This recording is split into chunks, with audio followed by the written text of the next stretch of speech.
ગાયની આંખમાં કાળા પાણીના આંસુ હોય છે, તમે જોયા હોય તો. જાનવર બધાય રોતા હોય, પણ ગાય રોતી હોય ને નરેશભાઈ, એની આંખમાં તમે ધારીને જોજો કાળા પાણીના આંસુ હોય છે.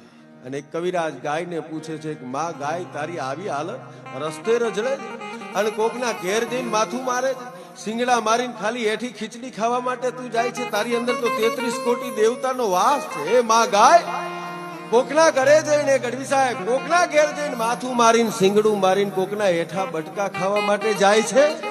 ત્યારે ગાયને વાચા ફૂટે છે અને ગાય જવાબ આપે છે, કવિરાજ, કોઈના હેઠા બટકા ખાવા માટે નથી જાતી, તો કે માથું મારીને કોકના ઘર સુધી શું કામ જાય છે? અને પછી ગાય જવાબ દે છે કે હજારો વર્ષો પહેલા મહાભારતના રણ મેદાનની માલિપા ભગવાન કૃષ્ણ છે હાથમાં ચક્ર લઈ અને અર્જુનને ગીતા ગાઈને જ્ઞાન દીધું, એની અંદર કહીને ગયો છે કાળિયો ઠાકર ગોકુળમાં રહ્યો તો એ મને તમને કહીને ગયો છે, સિગ્નેચર કરીને ગયો છે કે યદા યદા હિ ધર્મસ્ય જ્ઞાનિર્ભવતિ ભારત અભ્યુત્થાનમાં ધર્મસ્ય તદાત્માનમ સૃજામ્યહમ. જ્યારે જ્યારે આ ધર્મનો નાશ થવાની કોશિશ થશે ત્યારે હું અવતાર ધારણ કરીશ, આવું ભાગવત ગીતાની અંદર કહીને ગયો છે.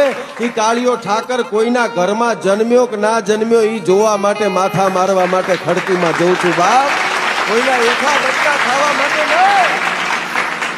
પણ કાળિયો ઠાકર જન્મ્યો